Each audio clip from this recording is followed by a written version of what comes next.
विद्यार्थियों, अभी तक हमने अंकेक्षण की परिभाषा, अंकेक्षण के उद्देश्य, अंकेक्षण की सीमाएं, लाभ हानि, जिसके तहत अशुद्धियां एवं गबन तथा एक दूसरा प्रश्न चालू नियंत्रण, चालू अंकेक्षण एवं सामयिक अंकेक्षण के बारे में पढ़ा। आज हम विद्यार्थियों मैं जैसे विश्वविद्यालय के प्रश्न पत्रानुसार हम अंकेक्षण के दूसरा टॉपिक, दूसरा चैप्टर आंतरिक नियंत्रण, इंटरनल कंट्रोल मेजर्स के बारे में पढ़ेंगे।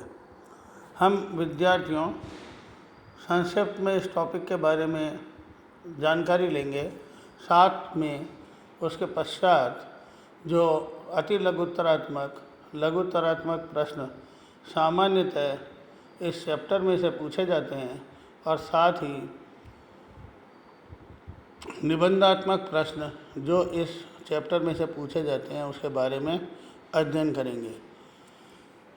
विद्यार्थियों, सबसे महत्वपूर्ण चैप्टर है दूसरा अध्याय आंतरिक नियंत्रण का अर्थ। आंतरिक नियंत्रण व्यवस्था वित्तीय या अन्य नियंत्रणों की पूरी प्रणाली है जो प्रबंधन के द्वारा कंपनी के कार्यकलापों को सुचारू रूप से चलाने के लिए, संपत्तियों की सुरक्षा के लिए और यथासंभव उसके लेखों को विश्वसनीय तथा सही बनाने के लिए प्रयोग किए जाते हैं। तो जैसा कि हम देखते हैं विद्यार्थियों, इंटरनल कंट्रोल मेजर्स अर्थात ये वे व्यवस्थाएं हैं जिसके माध्यम से प्रबंधक कंपनी के संपूर्ण कार्यकलापों को किस प्रकार से किया जाना है, ठीक है, साथ ही संपत्तियों को किस प्रकार से सुरक्षित करना है तथा संभावित लेखों की विश्वसनीयता को किस प्रकार से बनाए रखना है, इन सभी प्रकारों के बारे में प्रबंधकारिणी समिति निर्णय लेती है कि किन किन व्यक्तियों के द्वारा क्या क्या मेजर्स या क्या क्या कार्य किए जाने हैं। आंतरिक नियंत्रण प्रणाली यदि संतोषजनक है तो विद्यार्थियों सामान्यतः लेखांकन में व संपत्तियों की सुरक्षा में किसी प्रकार की त्रुटि, अशुद्धि, गबन होने की संभावना नहीं रहती है।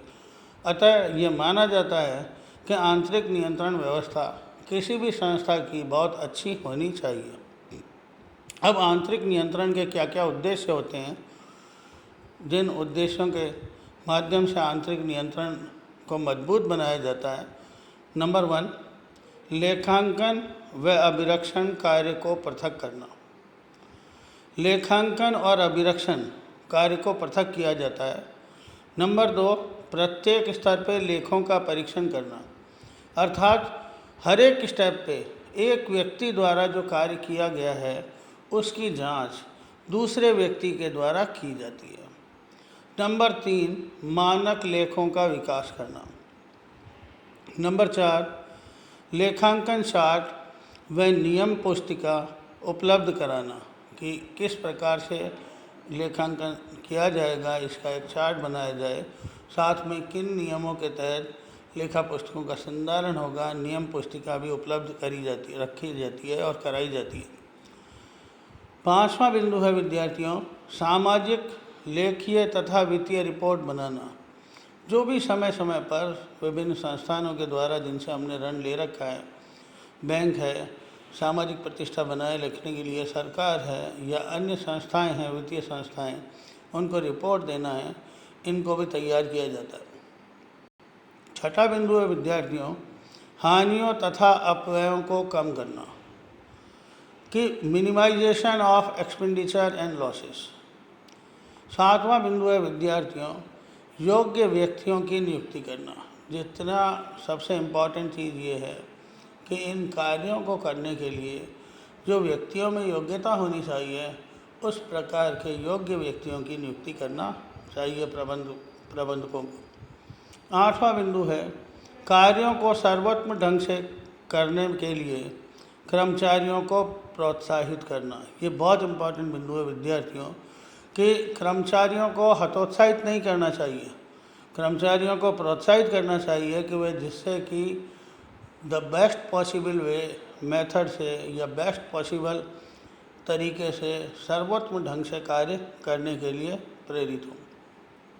नवा बिंदु है विद्यार्थियों, उन कर्मचारियों को हतोत्साहित करना जो इस प्रणाली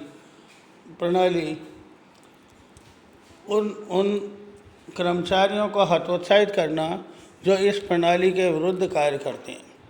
कहने का तात्पर्य यह, संस्था में कई बार इस प्रकार के कर्मचारी भी होते हैं जो नियमानुसार काम नहीं करते हैं, जो एक रूपरेखा तैयार की गई है प्रबंधकों के द्वारा उसके अनुसार यदि कार्य नहीं करते हैं, हतोत्साहित करते हैं अन्य कर्मचारियों को, तो ऐसी स्थिति में उन कर्मचारियों को हतोत्साहित करना चाहिए और यदि नहीं मानते हैं फिर भी तो उन्हें निष्कासित करना जरूरी हो तो उन्हें निष्कासित करना चाहिए।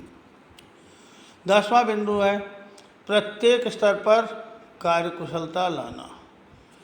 हर एक स्तर पर प्रबंधकों का दायित्व बनता है कि इस प्रकार से कार्य योजना बनाएं कार्य करने की, जिससे कि प्रत्येक कार्य में पूर्ण कुशलता के साथ प्रत्येक कर्मचारी संस्था का संभवतः करे। विद्यार्थियों, उद्देश्य पढ़ने के पश्चात हम देखेंगे कि आंतरिक नियंत्रण के प्रकार, टाइप्स ऑफ इंटरनल कंट्रोल। पहला बिंदु है आंतरिक निरीक्षण और दूसरा बिंदु है आंतरिक अंकेक्षण।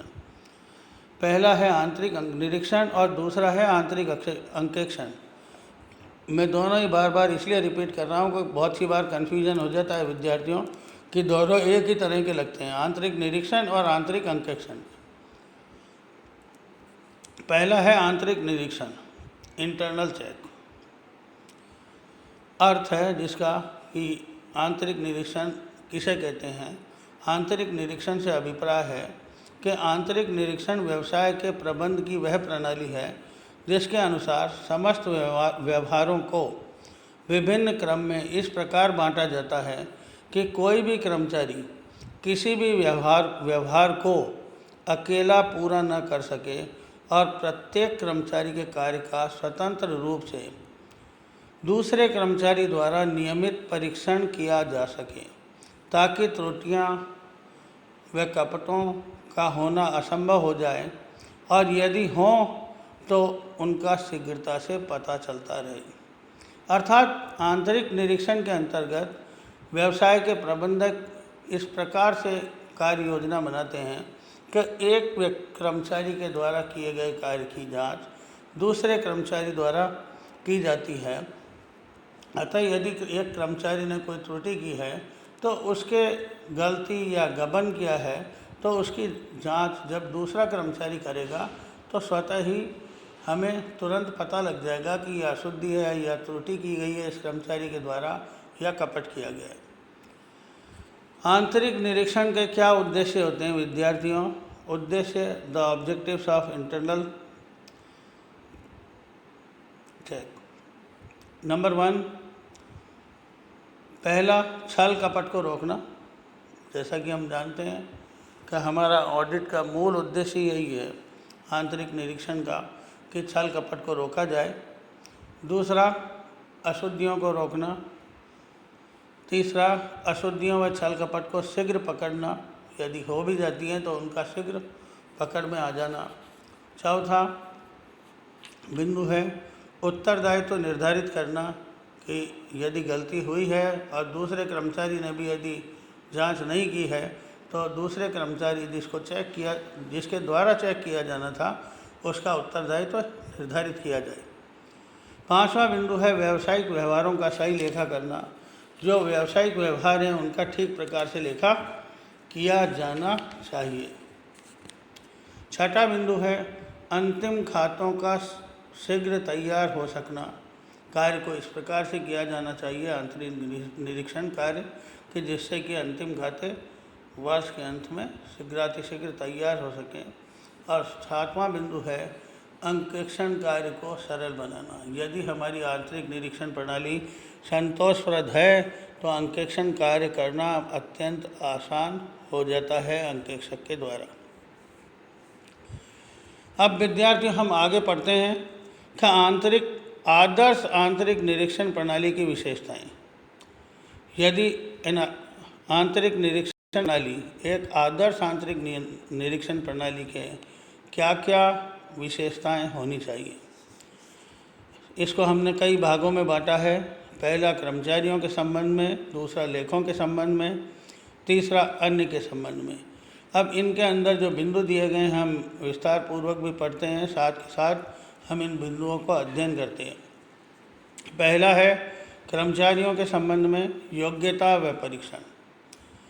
सबसे इम्पॉर्टेंट बिंदु है विद्यार्थियों, कर्मचारियों को जो कार्य दिया गया है उनकी योग्यता के अनुसार दिया जाए, साथ ही उन योग्यता के साथ साथ उनको उस कार्य को करने का प्रशिक्षण भी दिया जाए। दूसरा बिंदु है ईमानदारी, अर्थात किसी भी संस्था की रीढ़ की हड्डी होता है ईमानदारी, ऑनेस्टी। यदि कर्मचारी ईमानदारी से अपना कार्य करता है तो ऐसी स्थिति के अंदर गलती, गबन, अशुद्धि होने की संभावना नहीं रहती है। तीसरा बिंदु है जमानत। सामान्यतः आज देखते हैं आप, प्रबंधक वर्ग जब किन्हीं व्यक्तियों को नए रिक्रूटमेंट करती है तो उनके जमानत के रूप में किन्हीं 2 अच्छे लोगों के जानकारी या जान लेती है। तो ऐसी स्थिति में नए कर्मचारियों की भर्ती के समय किन्हीं 2 अच्छे लोगों का जमानत लेना चाहिए। चौथा देखरेख, जो कार्य किए जा रहे हैं कर्मचारियों के द्वारा उनका देखरेख संबंधी कार्य, सुपरविजन कार्य किया जाना चाहिए। 5वां बिंदु है उत्तरदायित्व का निर्धारण। हमारा सबसे अहम बिंदु होता है कि यदि कोई कर्मचारी कार्य कर रहा है तो उस कर्मचारी द्वारा किए गए कार्य की जांच जो दूसरा कर्मचारी कर रहा है उसका यह उत्तरदायित्व है कि वह उस कर्मचारी के कार्य की गहनता से जांच करे। यदि कोई त्रुटि है तो उसे पकड़े, यदि उसके द्वारा कोई गबन किया जा रहा है तो उसे भी तुरंत पता लगाए। इस क्रम में विद्यार्थियों सामान्यतः प्रबंधक वर्ग कर्मचारियों के कार्यों में उनकी क्षमता के अनुसार लगभग प्रति माह या प्रति 3 माह में बदलाव करते रहते हैं, जिससे कि यदि एक ही सीट पर यदि कोई कर्मचारी कार्य करता है तो उसके द्वारा किसी प्रकार का कोई गबन, त्रुटि या साठगांठ किए जाने की संभावना नहीं रहती।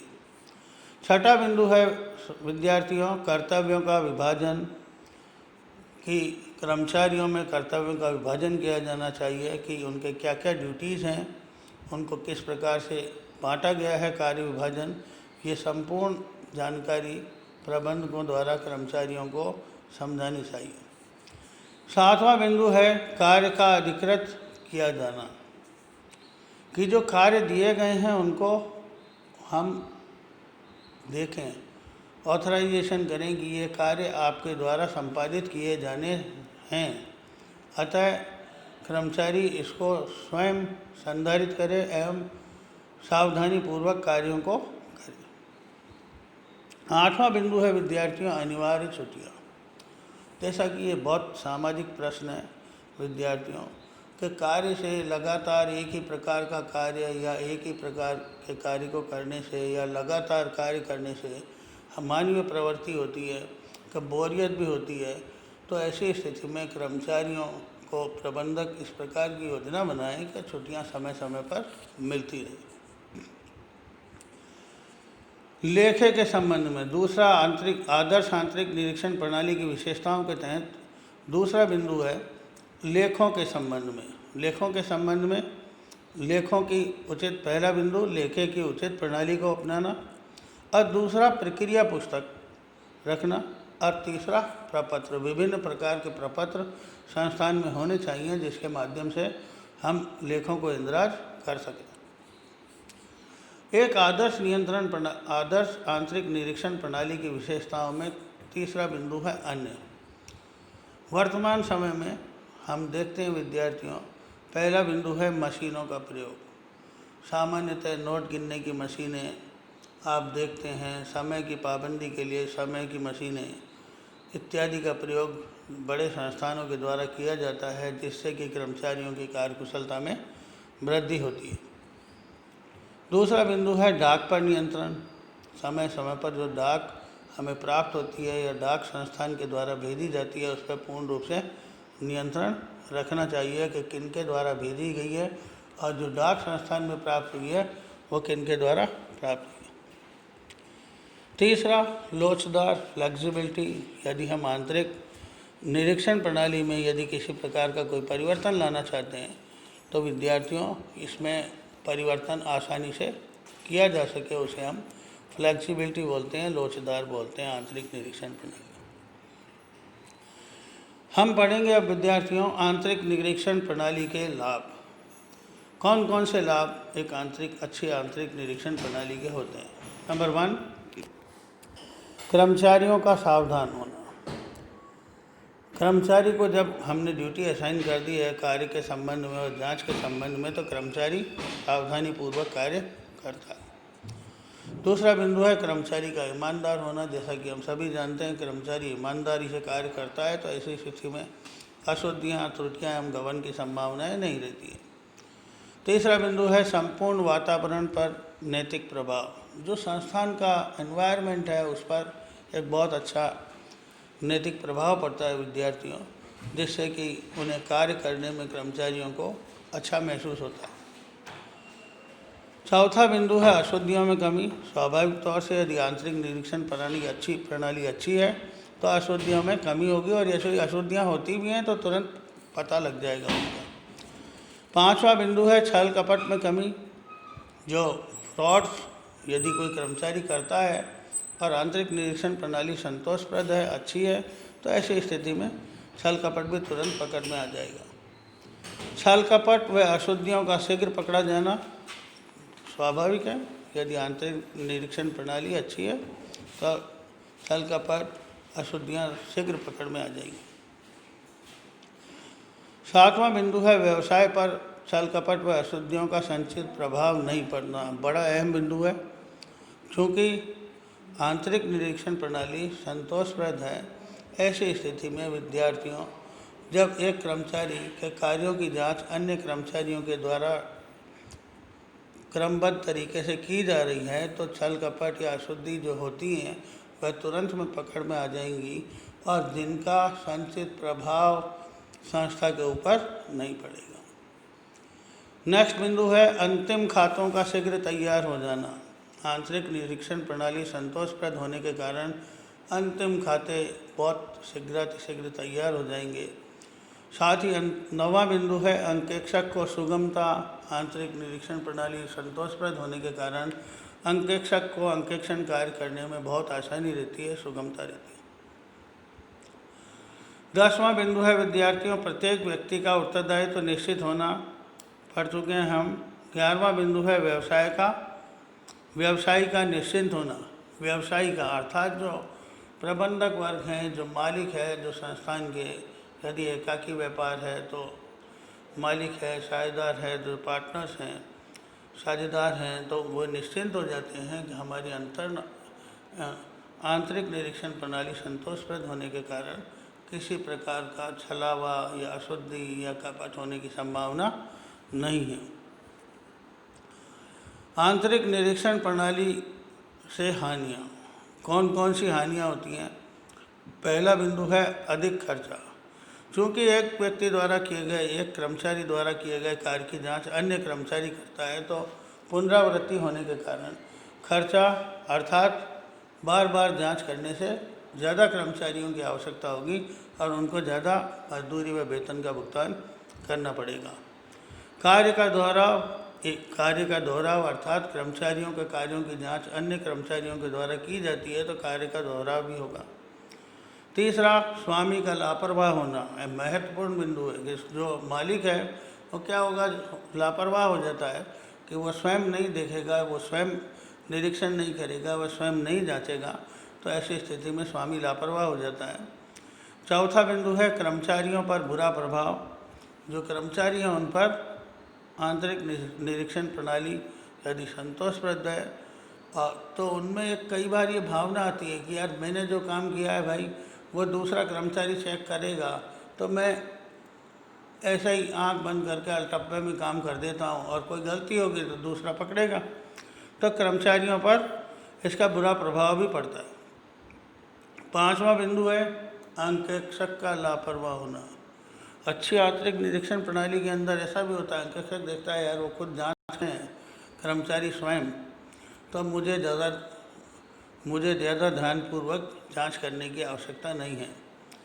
गुटबंदी द्वारा, बहुत अहम बिंदु है छठा, गुटबंदी द्वारा गड़बड़। यदि कर्मचारी संस्थान में गुटबंदी कर लेते हैं तो ऐसी स्थिति के अंतर्गत अशुद्धि, कपट या त्रुटि होने की संभावना, पकड़ में आना की संभावना बिल्कुल नहीं होती है। तो आप गुटबंदी जरूर कर सकते हैं। कर्मचारी आता है, इस गुटबंदी के निवारण के लिए ही कर्मचारियों के कार्यों में परिवर्तन संस्थान के मालिक लाते रहते हैं। विद्यार्थियों, आंतरिक निरीक्षण के संबंध में अंकेक्षक की स्थिति अगला बिंदु है हमारा जो हम पढ़ेंगे। आंतरिक निरीक्षण के संबंध में एक अंकेक्षक की क्या स्थिति होती है। इसमें हम दो बिंदुओं पर प्रकाश डालेंगे। पहला बिंदु है आंतरिक निरीक्षण के संबंध में विवरण की प्राप्ति, कि आंतरिक निरीक्षण की जो विवरण है, जो पैटर्न संस्थान ने बनाया हुआ है चार्ट, वो किस प्रकार से बनाया हुआ है। दूसरा है आंतरिक निरीक्षण प्रणाली की जांच। अंकेक्षक आंतरिक निरीक्षण प्रणाली की जांच भी करता है कि संस्थान के अंदर कर्मचारियों के द्वारा किस प्रकार से कार्य को संपादित किया जा रहा है। जांच का उद्देश्य, पहला बिंदु है लेखे की सत्यता का ज्ञान, कि जो आंतरिक निरीक्षण प्रणाली के तहत कार्य किया जा रहा है वह पूर्णतः सही है। दूसरा बिंदु है जांच की सीमा निर्धारित करना। तीसरा बिंदु है जांच की किस्म निर्धारित करना। चौथा बिंदु है छल कपट व अशुद्धियों के अवसर मालूम करना। और पांचवा बिंदु है प्रबंधकों को सलाह देना। अंकेक्षक इन पांचों बिंदु के ऊपर जांच करता है कि लेखे की सत्यता का ज्ञान, दूसरा जांच की सीमा किस प्रकार से जांच करनी है, तीसरा बिंदु जांच के किस्म निर्धारित करता है, चौथा बिंदु छल कपट व अशुद्धियों के अवसर मालूम करना, और साथ में अंत में प्रबंधकों को वह सलाह देता है यदि किसी प्रकार का आंतरिक निरीक्षण प्रणाली में कोई संशोधन है या और सुधार करना है तो अंकेक्षक प्रबंधकों को सलाह दे सकता है। जांच के तरीके कि किस प्रकार से अंकेक्षक जांच करता है, कौन कौन सी तरीके से अंकेक्षक आंतरिक निरीक्षण प्रणाली की जांच करता है।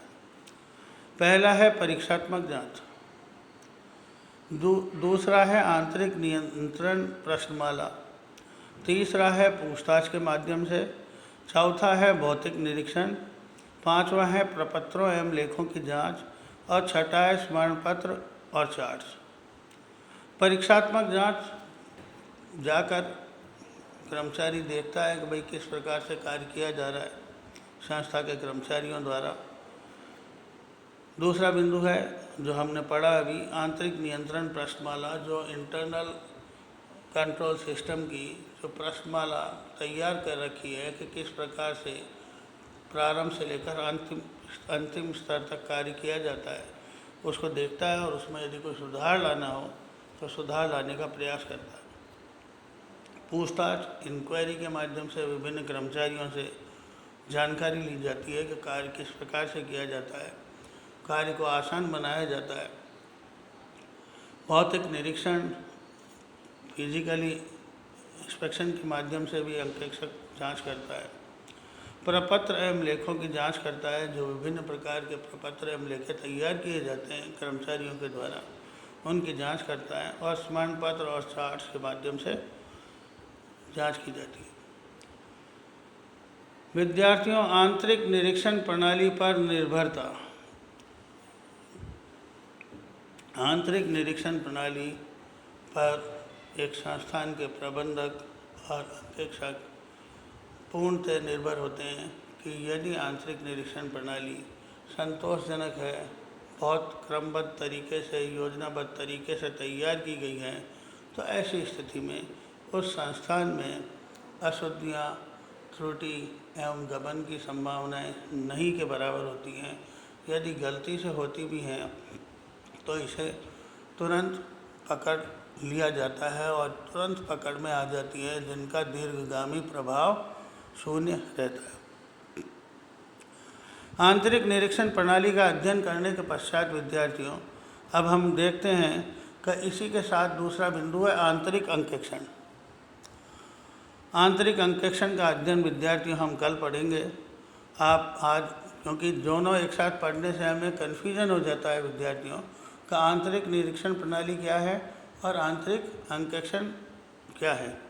आंतरिक निरीक्षण संतोषप्रद है तो अंकेक्षण कार्य आसान होता है, और प्रबंधकों को अशुद्धियाँ, कपट, त्रुटियाँ यदि किसी प्रकार की होती भी हैं संस्थान के अंतर्गत, तो ऐसी स्थिति में तुरंत पकड़ में आ जाती हैं और ज़्यादा इसका दीर्घगामी प्रभाव नहीं पड़ता है। धन्यवाद।